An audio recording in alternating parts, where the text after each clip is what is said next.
ঘুম যখন আর আসে না, চোখের নিচে কালি জমে, বুকের ভিতর জ্বালা, মাথার ওপর ধার, তখন কি কেউ পাশে থাকে? থাকে না। অন্তত আমরা তাই ভাবি। কিন্তু জানেন, সেই কেউ যাকে আমরা ভুল করে হলেও অপমান করে ফেলি, অস্বীকার করি, তিনি কিন্তু চুপচাপ পাশে দাঁড়িয়ে থাকেন। কলকাতার নিউ গড়িয়ার একটা এক কামরা ছোট্ট ভাড়া বাড়ি। সেখানে থাকে 21 বছরের সৃজিতা। MA পাশ করেছে, কিন্তু চাকরি পায় না। বাবা গত হয়েছেন বহুদিন। মাকে নিয়ে সংসার, জীবন চলে টিউশন করে, হাতে কিছুই থাকে না। সেই সৃজিতা সারাদিন কেবল নিজের কপাল, দারিদ্র আর ঈশ্বরকে গালমন্দ করে। রেগে বিরক্তিতে বলে, এইসব মা, ঠাকুর, সারদা সব মানুষের বানানো। একবারও যদি কেউ এরা পাশে এসে দাঁড়াতো তাহলে বিশ্বাস করতাম। যাদেরকে দেখা যায় না তার জন্য কান্না কি কোনো কাজের কথা? সৃজিতার মা অসুস্থ অবস্থায় পাশের ঘর থেকে বললেন, মা সারদা তো? তুই জানিস না রে, কিন্তু আমি জানি মা আছেন রে। তোর বাবার মৃত্যুর পরও আমি বেঁচে আছি, শুধু ওনার নাম নিয়েই বেঁচে আছি রে। সৃজিতা কটাক্ষ করে হেসে বলে, আহ মা, প্লিজ এসব ভেবে দিন কাটিও না তো। মা সারদা কি এসে আমাদের চাল ডাল এনে দেবেন? ঈশ্বর একটা কল্পনা, শুধুমাত্র বোকাদের ভরসা। জীবনে যদি ঈশ্বর সত্যি থাকতেন তাহলে কেউ কাঁদতো না, কেউ আর না খেয়ে মরতো না। একদিন সন্ধ্যায় ঝোড়ো হাওয়া, কলকাতায় হালকা বৃষ্টি, বাজার করে ফিরছে সৃজিতা। হঠাৎ রাস্তার ধারে একজন বয়স্ক বেকারিনী তাকে বলে, মা একটু জল দে মা, খুব তেষ্টা পেয়েছে রে মা, সকাল থেকে কিচ্ছু খাবার জোটেনি। সৃজিতা রেগে গিয়ে বলল, এই শহরটা শুধু ভিখারিতে ভরে গেছে, আমি নিজেই না খেয়ে থাকি, তোমাকে কি জল দেব? মুখ ঘুরিয়ে হাঁটতে শুরু করলো সৃজিতা। কিন্তু খানিকটা হেঁটে গিয়েই সৃজিতার মন কেঁপে উঠল। সৃজিতা নিজের মনে মনে বলল, আরে আমি কি করে এমন করে ফেললাম? মা তো সব সময় বলতো দুঃখীর বেশেই ঈশ্বর আসেন। ফিরে এসে দেখে কেউ নেই, কিন্তু সেই জায়গায় পড়ে আছে একটা ছোট্ট কাগজে লেখা কিছু কথা। সেই রাতে সৃজিতা মোমবাতি জ্বালিয়ে চোখ বুঝে বলেছিল এই কথাটা। ঘুমের মধ্যে কি যে দেখেছিল সে, একটি বৃদ্ধা তার মাথায় হাত বুলিয়ে বলছেন, তুই বিশ্বাস করিস না রে মা, তবু আমি বিশ্বাস রাখি, তোর সব কিছু ঠিক হয়ে যাবে মা। ঘুম ভেঙে যায়, চোখে জল, বুকের মধ্যে কাঁপুনি।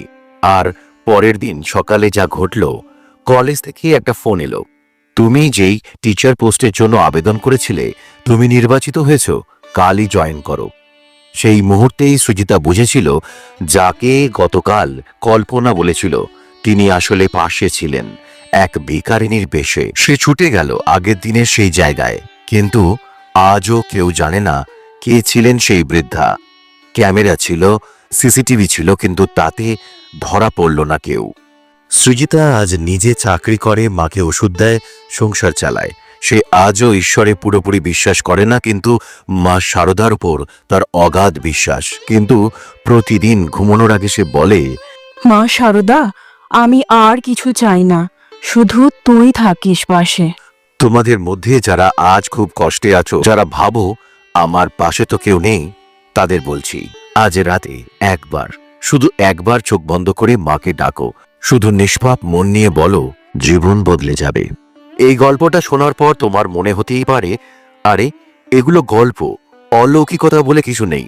তবে আমি বলবো, যদি একবারও জীবন ভেঙে পড়ে আর কাউকে না পাও, তখন একবার মা সারদার সাথে এইভাবে কথা বলো। শুধু বলো, শুধু একবার, সারাদিনে যখন খুশি, রাতে ঘুমানোর আগে বা সকালের ব্রাহ্ম মুহূর্তে নিজেকে ছেড়ে দাও তার হাতে। দেখবে তুমি যা ভাবো তারও বাইরে কিছু ঘটবে, কিছু অলৌকিক ঘটবে। সৃষ্টিকর্তা ঈশ্বর, মা সারদা, তারা আমাদের কাছে প্রার্থনার কিছু বেশি। তারা আমাদের শ্বাস প্রশ্বাসে, কান্নায়, লজ্জায়, সাহসে লুকিয়ে থাকেন। তুমি যদি কখনো কষ্ট পাও, মনে রাখবে তারা থাকেন, আমরা শুধু চোখ বন্ধ করে অনুভব করিনি। আমি মৃণাল, তোমাদের ভাই বন্ধু। ইসনিস 01-এ এমনই হৃদয়ে ছুঁয়ে যাওয়া কথা, গল্প ও সত্যি ঘটনায় তোমাদের পাশে থাকি। ভিডিওটা যদি এক ফোঁটা চোখের জল এনে দেয়, তবে কমেন্টে শুধু লিখে দিও, মা আমার পাশে আছিস তো? আর ভিডিওটা শেয়ার করো তাদের সঙ্গে যারা আজ সত্যি কষ্টে আছে, একা আছে। মায়ের আশীর্বাদ থেকে যাদের জীবন একটু দূরে সরে গেছে। যখন কিছুই ঠিক হয় না তখন মনে হয় কিছু নেই, কেউ নেই, কিন্তু একবার চোখ বন্ধ করে দেখো, তোমার পাশেই হয়তো দাঁড়িয়ে আছেন একজন মা। মা, আমি জানি না তুই আছিস কিনা, কিন্তু আমি একা। আমি তোর একটা আশ্বাস চাই। রাতে ঘুমানোর আগে শুধু একবার বলিস, মা শারদা, আমি কিচ্ছু চাই না, শুধু তুই থাকিস পাশে। জীবনটা যেন একটা দীর্ঘ রাত, একটা এমন রাত যেখানে না আছে ঘুম, না আছে সান্ত্বনা। চারপাশে শুধু নীরবতা আর ভিতরে এক গুমড়ে থাকা কান্না, যা কেবলমাত্র রাতের অন্ধকার বোঝে। তুমি ভালো চেয়েছিলে, ভালো থেকেও সব কিছু করেছিলে ঠিক, তবুও একটা একটা করে সব কিছু হারিয়ে যাচ্ছিল। ভালোবাসা, সম্পর্ক, ভরসা সব যেন ক্রমশ কুয়াশায় ঢেকে যাচ্ছে। তখন কারণ নয়, একমাত্র মায়ের কোলেই হয় শেষ আশ্রয়। একটা সময় আসে যখন মনে হয় আর পারছি না, জীবনে একের পর এক ধাক্কা, একটা সমাধান মেলে না। সবকিছু তাল গোল পাকিয়ে গেলে তখন মন বলে, মা শারদা, তুই আছিস তো মা? কেউ না থাক, তুই থাক। এই ডাকটা বাইরে নয়, এটা মনের একেবারে গোপনে বলা এক স্বগতোক্তি, যেটা মা ঠিক শুনে নেন। আর এই ঠিক তখনই শুরু হয় আশীর্বাদের যাত্রা। পুরাণ বলে, যখন রাতের আধার গভীরতম হয় তখনই নাকি দেবতারা জেগে ওঠেন। ঠিক ভোরের আগ মুহূর্তে, ব্রাহ্ম মুহূর্তে, এই সময় যদি তুমি সব কষ্ট, দুঃখ, যন্ত্রণা মায়ের পায়ে দিয়ে বলো, মা শারদা, আজকের সব কান্না তোর পায়ে রাখলাম। কাল ব্রাহ্ম মুহূর্তে একটু আলো দিস, একটু শান্তি দিস, তবে সেই মুহূর্তে আশীর্বাদ ঠিক এসে পড়ে তোমার মাথায়। একটু ঘুমের মধ্যে, একটু আলোয়, একটু নতুন খবরে, একটু স্বস্তির নিঃশ্বাসে। শব্দ নয়, অনুভূতির আরতি। এই কথাটা কোনো মন্ত্র নয়, এটা কোনো কঠিন সাধনার নিয়ম নয়, এটা শুধুই একটা ভাঙা মনের প্রার্থনা, এক টুকরো বিশ্বাস, যে বিশ্বাসটা তৈরি হয় ভাঙনের পর, অবহেলার পর, নিঃসঙ্গতার ঠিক মাঝে। তুমি যদি তার কাছে সত্যি মনে বলো, মা আমি ভেঙে পড়েছি, একটুও যদি ভালোবাসা থেকে থাকে তবে একটু আশীর্বাদ দিস, তবে মা নিরাশ করেন না, কারণ মা কখনো ছেলে মেয়ের ডাকে সাড়া না দিয়ে থাকতে পারেন না। আশীর্বাদের অলিখিত বার্তা। জীবনে সবসময় একটা মোড় থাকে, যেখানে দাঁড়িয়ে যদি তুমি সত্যি মনে একবার মাকে ডাকো, তবে ভাগ্য, পরিস্থিতি, এমনকি দুঃখ হাল ছেড়ে দেয়। তোমার দরজার সামনে অপেক্ষা করে আশীর্বাদের সকাল, আর সেই সকাল শুরু হয় মায়ের নামের মধ্য দিয়ে। শেষ আহ্বান, একবার শুধু বলো, আজ রাতেই চেষ্টা করে দেখো। রাতের একেবারে স্তব্ধ মুহূর্তে ঘুমোতে যাবার আগে হয়তো চোখের কোণে জল, বুকের ভিতর বোঝা, তবু মুখে শুধু বলো, মা শারদা, আমার সব দুঃখ তোর পায়ে রাখলাম। কাল ব্রাহ্ম মুহূর্তে একটুখানি ভালোবাসা পাঠিয়ে দিস, দেখো কিভাবে আশীর্বাদ চুপি চুপি তোমার জীবনে এসে পড়ে। ভিডিও ভালো লাগলে কমেন্টে শুধু লিখে দিও, জয় মা শারদা। এই চ্যানেলটা শুধু গল্প বলার জায়গা নয়, এটা মন ভাঙা মানুষদের এক টুকরো আশ্রয়। যখন ঘুম আসে না, কান্না চুপি চুপি নামে, রাত যত গভীর হয় তত নিঃশব্দে কাঁদে হৃদয়।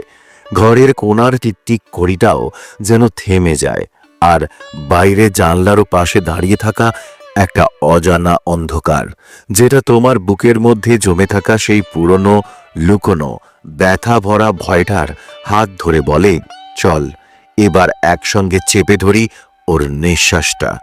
এমন রাতে কোনো আপনজন ফোন করে না, কোনো বন্ধু বুঝতে পারে না, শুধু একটা প্রশ্ন মাথায় ঘোরে, কেউ কি আছে? কেউ কি একটিবার আমার কান্নার শব্দটা শুনছে? মা শারদা, যার কোলেই শেষ আশ্রয়।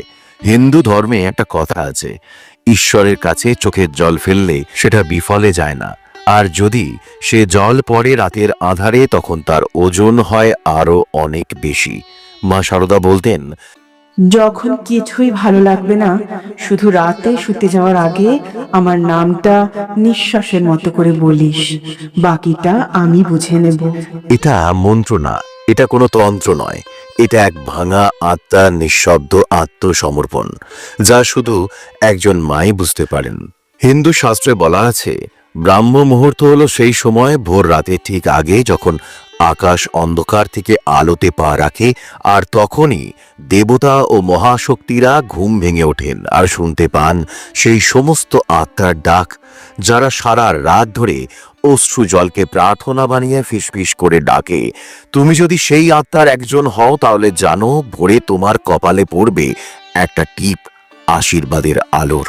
কি বলবে মাকে? বলাটা কঠিন নয়, গভীর হওয়া উচিত। ঘুমোতে যাওয়ার আগে কেবল এইটুকু বলো, মা শারদা, আজ সারাদিন কিছুই ঠিক যায়নি, খুব কষ্ট পেয়েছি, কেউ বোঝে না, তুই তো জানিস, একটু রক্ষা কর, কাল সকালে একটু ভালো কিছু দেখার সুযোগ করে দে মা। শুধু এইটুকুই, না কোনো পুজো, না কোনো উপবাস, শুধু একটা সরল কথা, একটা অন্ধকারের মধ্যে ছুড়ে দেওয়া নিঃশ্বাস, যেটা মা ঠিক কুড়িয়ে নেন। কেন এই কথার এমন শক্তি? কারণ শাস্ত্রে লেখা আছে, যে কান্না কারো চোখে পড়ে না, সেই কান্নাই ঈশ্বরের কানে আগে পৌঁছায়। ব্রাহ্ম মুহূর্তের আগে যদি মা শারদার কানে কান্না পৌঁছে যায়, তবে দুঃখ, দুর্ভাগ্য, বিপদ কিছুই আর দাঁড়াতে পারে না তোমার সামনে। এই রাতটাই হয়তো বদলে দেবে সব। একবার চেষ্টা করে দেখো, আজ রাতেই একবার মাকে ডেকে দেখো না, কাঁদতে কাঁদতে নয়, বিশ্বাস নিয়ে। শুতে যাবার আগে বলো, মা শারদা, আর চেয়ে পারছি না, তুই আছিস তো, কাল সকালে একটু শান্তি দিস, একটু আলো। দেখো তো, ঠিক ভোরের আলোয় একটা অদৃশ্য হাত তোমার কাঁধে এসে পড়বে। তুমি বুঝবে কেউ তো ছিলই, সব সময় নিঃশব্দে অদৃশ্য হয়ে পাশে ছিল। এই চ্যানেলটা কেবল ভিডিও দেখার জন্য নয়, এটা মন ভাঙা মানুষদের ঘর। যদি একলা লাগছে, কথা বলুন আমার সাথে, কমেন্টে লিখুন জয় মা শারদা। আর যদি কাঁদতে ইচ্ছে করে, তবে চোখের জল মুছে শুধু বলুন, তুই তো আছিস মা। বিশ্বাস করুন, মা আছেন, মা থাকেন সব সময়, সব জায়গাতে।